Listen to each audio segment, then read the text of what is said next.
Hello guys, it's official and today, yes, the episode is finally here, and it was quite literally the definition of absolute cinema. This episode had lots of battles, new tech, new magmas, more battles, and Blaster Man.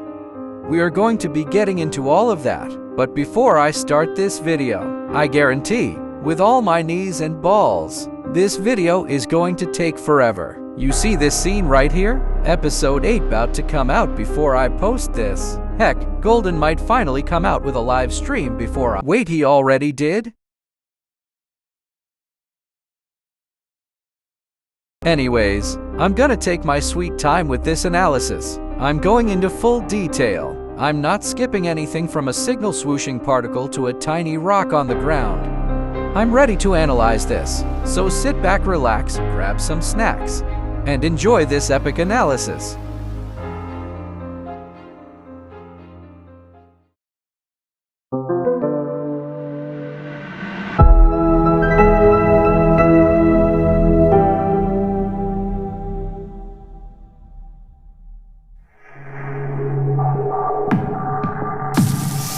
We start off with a firefighter guy putting out the fire caused by Damien and the humans. He turns around and says, "That's all the fire.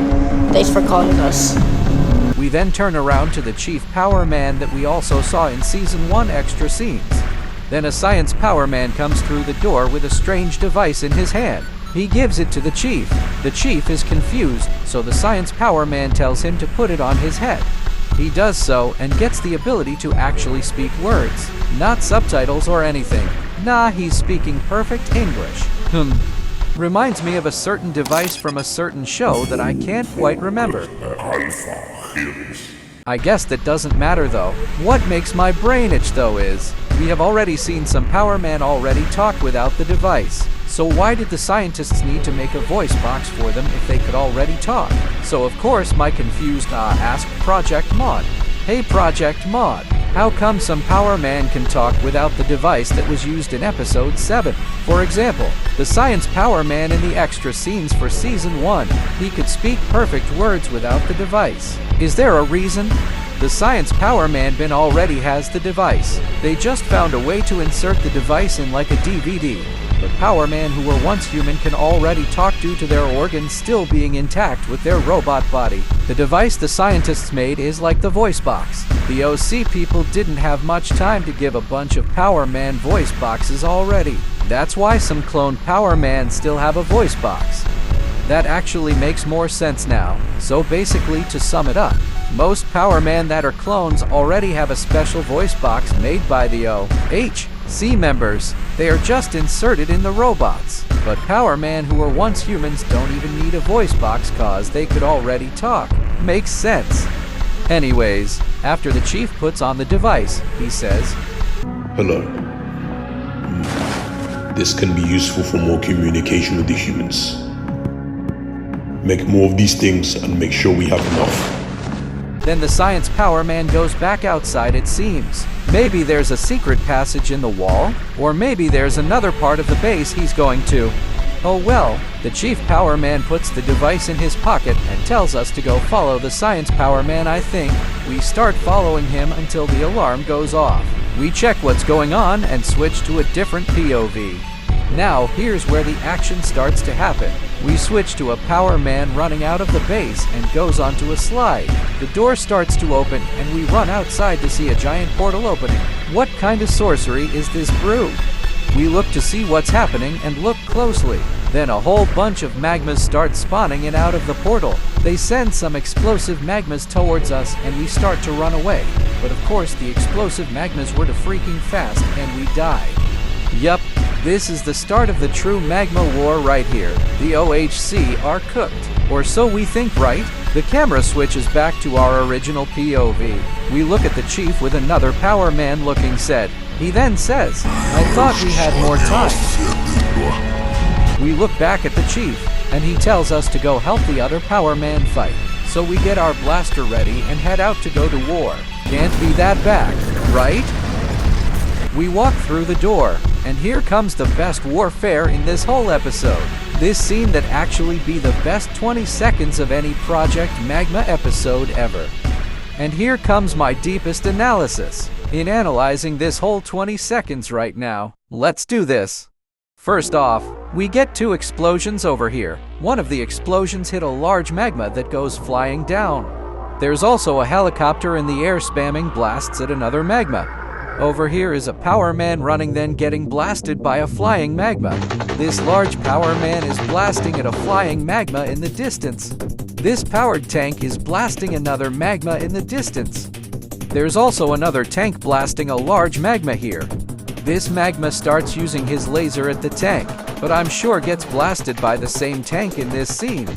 There's a human from this same league fighting against a magma. We can't see if he wins or not, but I'm guessing he gets saved or something. There's a power man on a magma crashing down for some reason. This same large power man blasts another jetpack magma coming after him. There's for some reason a large magma with lasers on his shoulders just standing around chilling, although he gets killed by the same large power man 10 seconds later. A magma gets blasted by the watchtower in the distance. Showdown is getting attacked by a large magma, but Ethan saves him by shooting his leg and killing him. We can actually see the powered jetpack rushing here 3 seconds before he actually arrives. Showdown gets up and we see him do the same pose in the episode 6 thumbnail and in the leak given. The powered jetpack arrives and gets blasted by 3-2 for lasers, but the powered jetpack uses his cannon and explodes them. He comes out of the smoke, bringing in as much aura as possible and one-shots the giant magmas. And of course at the same time as the large power man killing the large magma that was just chilling before. And the jetpack rests as all of the magmas on the battlefield are cleared. My God, why did that take so long? You might not know this, but all of the deep diving actually took me in 1 hour and 30 minutes to edit and deep dive. It only took about 2 minutes to you guys, but as I'm editing that took so much freaking time. I'm so glad I'm done with that segment of the episode. Now this analysis should not take as long to make now, so let's get back into the video. After the jetpack starts to rest, we can see Ethan scanning him for any injuries, and Showdown is right next to him too. We start looking around confused cause. Weird how there were not that many magmas, right? So we contact Showdown cause we are too lazy to walk up to him, or probably because his aura is too strong.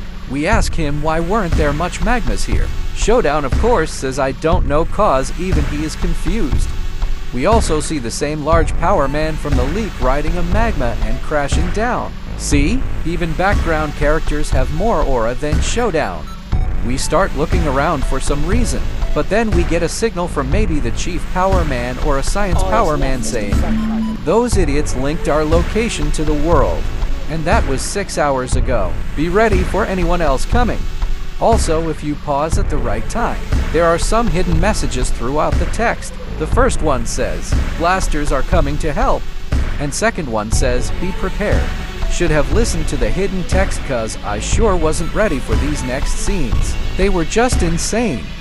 Anyways, we turn around and start to see everyone looking at another portal that appears. And it's the reason why they weren't sending much magmas.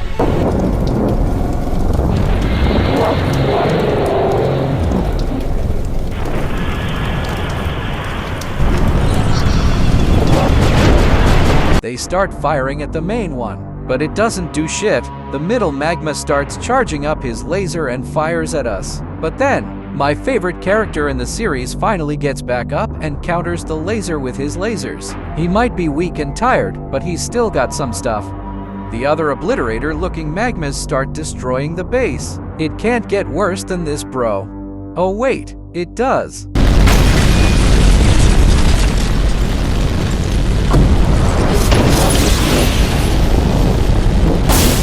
So is this it? Is this how the episode ends? Is the power base just cooked at this point? What will we do?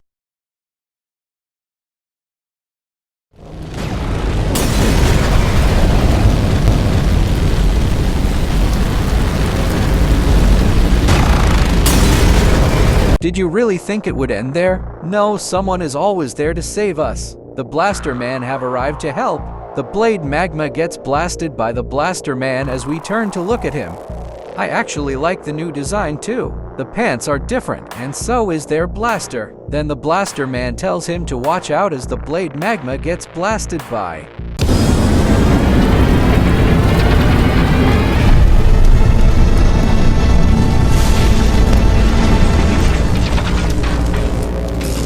I'm not even going to say anything. She's there. She's so beautiful, so pretty.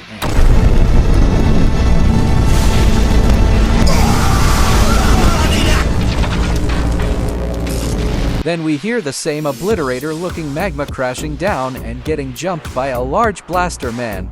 He tries to laser him, but of course bro misses as the large blaster man blasts a orb at him.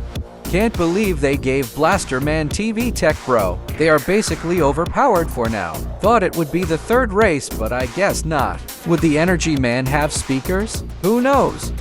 Then the powered mech comes back, killing the fodder main attention. Bro thought he was the main villain for this episode, but nah, not enough to stop us. The other magma that came with him comes out and is getting bodied too. The powered jetpack lasers him as a large blaster man slams bro to the ground.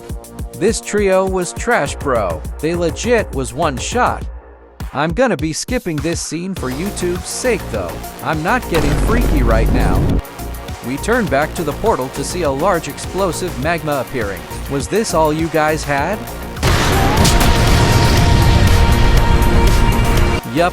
Seems like the Blaster Man appearing wasn't the only surprise in this episode. Titan Power Man is back and is 90% ready. He basically needs a little more patching and he's done. So this episode was crazy. Had a bunch of stuff in it. 1000 out of 10 to be honest. No wonder why this episode took too long. Anyways, I'm finally done with analyzing this, so I'm going on my day. This took too long. See you in the next video. Officially out.